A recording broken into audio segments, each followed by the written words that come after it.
Howdy y'all, it's Ryan from Art and Music, deep in the heart of Texas, your favorite mom and pop music lesson studio and somewhat guitar shop.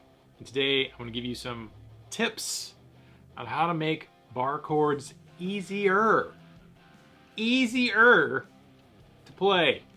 They still kind of are a pain in the butt, but we're going to make them easier. Let's go.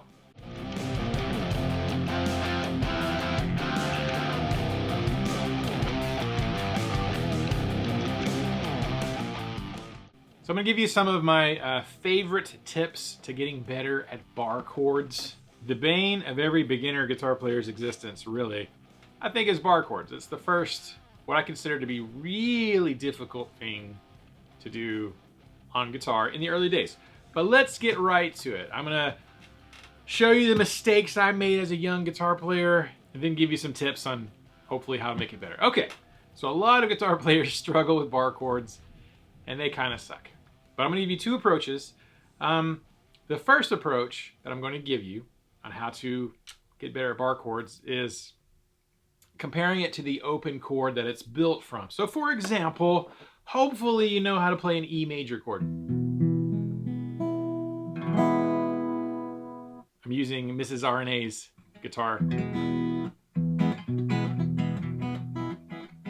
Hopefully you know how to play an E major chord.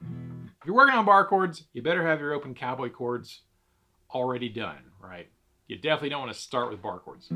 So if you can play an E major chord, well, you have the beginning of, the way I describe it, I call it a 6-string major bar chord. Now, people who are in the caged system or like to view things from the cage would call this an E shape, and it is. I don't think of it that way personally. Caged is great, it does a lot of things, but there's a lot of ways to look at music and to visualize it and systematize it. I learned it a little bit differently. Then I learned the caged thing much later on. Anyways, moving on. So you got an E major chord. Right? I usually do that with your first, second, and third fingers. What I like to get students to try to do is to play their E major chord with their second, third, and fourth finger. So I've got my ring finger, pinky, and then second finger. That's a good first step. Now it feels kind of weird because we don't typically play the E major chord with those fingers.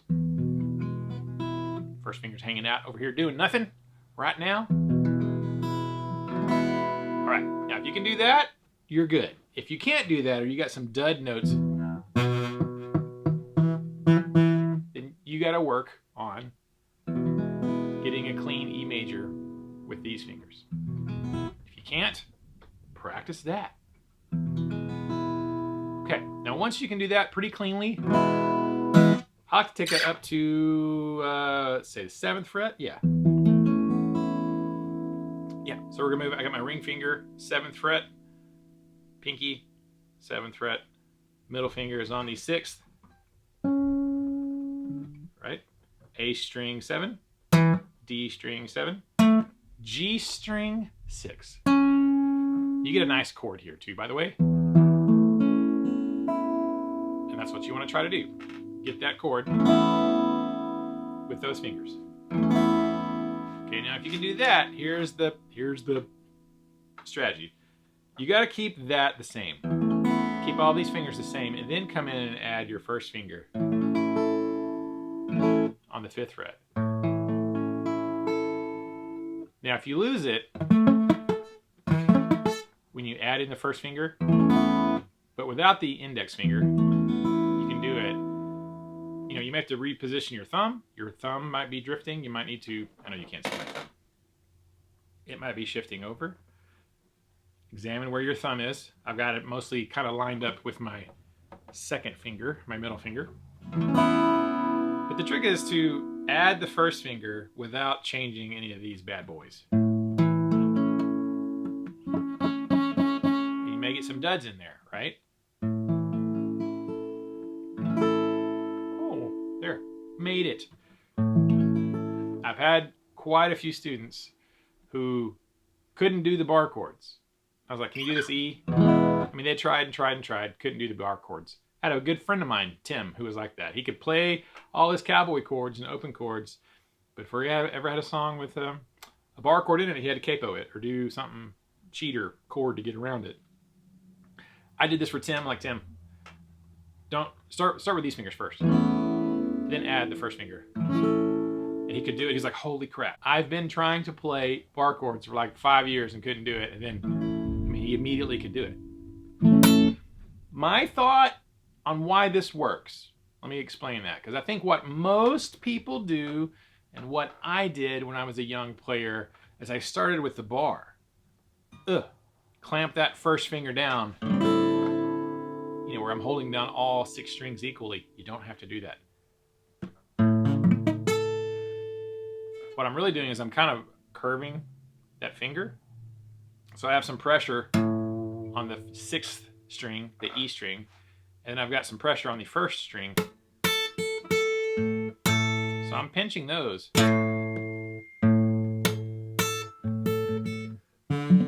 the middle strings are all buzzy. Well, that won't matter because these fingers are going to play the middle strings, right? So, but now I did it the opposite way. I clamped down like a maniac with that first finger and made all 6 strings ring out. That is unnecessary, but that's what I did.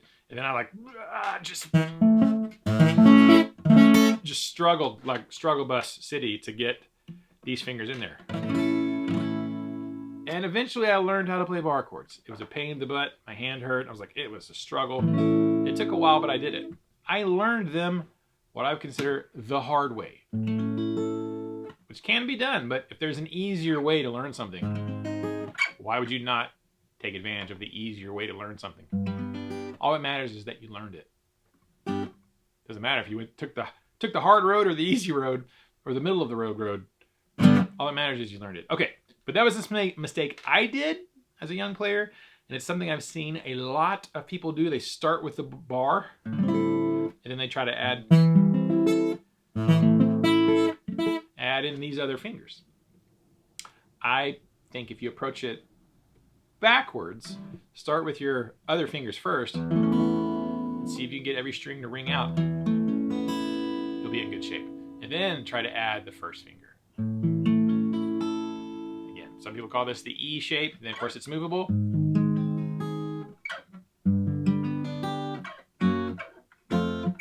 Here we're back to open position E. I think of it as a 6-string major bar chord because the root on the 6th string, so here's a B flat, 6th fret is a B flat. So if I had to play a B flat major chord, I'm like, well, there's a B flat. Used my major chord grip on the 6th string. I got a B flat major. Now again, you might think of it, find a B flat and then make an E chord. You gotta be, that's fine. But this is not an E chord.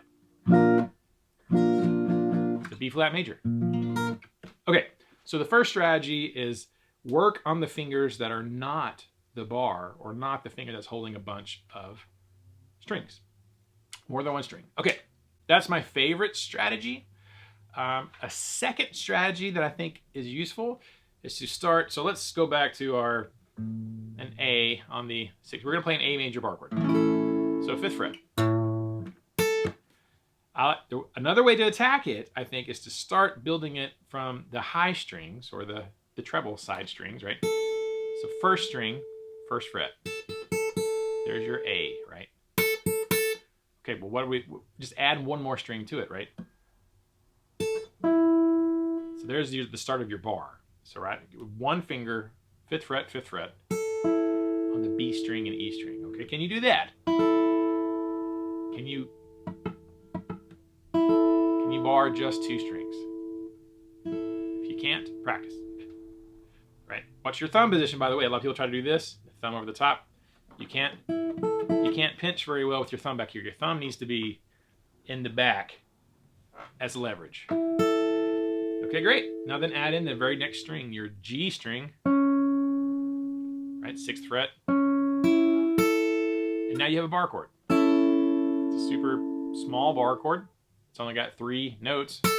But you're still playing an A major. This is an A major chord. Yay! Doesn't matter. It's not all 6. It's still a bar chord. A 3-string bar chord. Great. Awesome sauce. Still a bar chord. Now, you could add on another finger. You could do this. I like to use my third finger here on the D string or the fourth string. So I'm only barring with the first finger, and my second finger and third finger are, you know, arched over. I have a 4-string major bar chord. In this case, it's A major. A lot of people use this kind of, I call it like a mini bar chord, but a 4-string major bar chord. It uses the top 4 strings. Strings 1, 2, 3, 4. A lot of people use that one to play their F chord. F major. That works. You don't have to do the big fat 6-string version. You could do the 4-string, a 3-string. There's an F major on 3 strings. Yay, so excited. Right, now if you can do these, you can get away with playing a song that requires a bar chord. You could do it just on 4 strings. That's fine. It might sound better with the big fat 6-string bar chord, but still. So building it basically 1 string at a time is the secondary approach. And you're just getting used to this first finger having to hold 2 strings. Maybe having to get used to dropping your wrist, moving it forward. So building it 1 string at a time. Now, if you want to make it a 5-stringer, you can do that as well. That would be going back to that first approach, right? Where we get these fingers in there, and then you can just add the first 2 strings to it. Now it's a 5-string bar chord. Those are some of my quick and dirty approaches to getting a handle on bar chords. That's the idea. Start with the fingers that are not barred, and then add the bar. And again, your bar does not have to be complete flat. It can be downward pressure on the tip of the finger and downward pressure here where your other finger, the other part of your finger meets the first string. These middle strings are, I'm not clamping down on them. I'm just clamping on the 6th and 1st. These others are not, because my other fingers are going to get them. It's still a pain in the butt. It's still you're going to have a little bit of soreness in your hand. It takes a bit of strength to do it. Bar chords are just kind of a pain in the butt, but you need to learn them, right? I mean, you need to learn them. It kind of sucks, but once you do it, you can do it. And almost, well, I haven't had anybody that showed how to do that was not able to learn how to play bar chords. Every single student I've ever had who struggled with it, I showed them these approaches.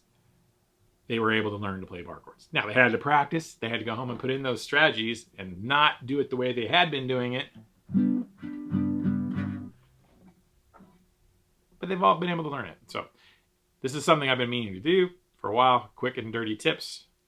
Typical problems. Like every week I'm teaching lessons, and I always think I should make a video about this. Last week I had 2 students, or this week, last week. In the last 7 days, I've had 2 different students. I'm like, let me help you with your bar chords. Like, I can't, I'm struggling with it. I'm like, okay, try this. And they're like, oh my God, life-changing. They could do it. I was like, see, you still have to practice them. You still have to practice getting to those bar chords from, get to them from whatever chord you're coming off of on a song.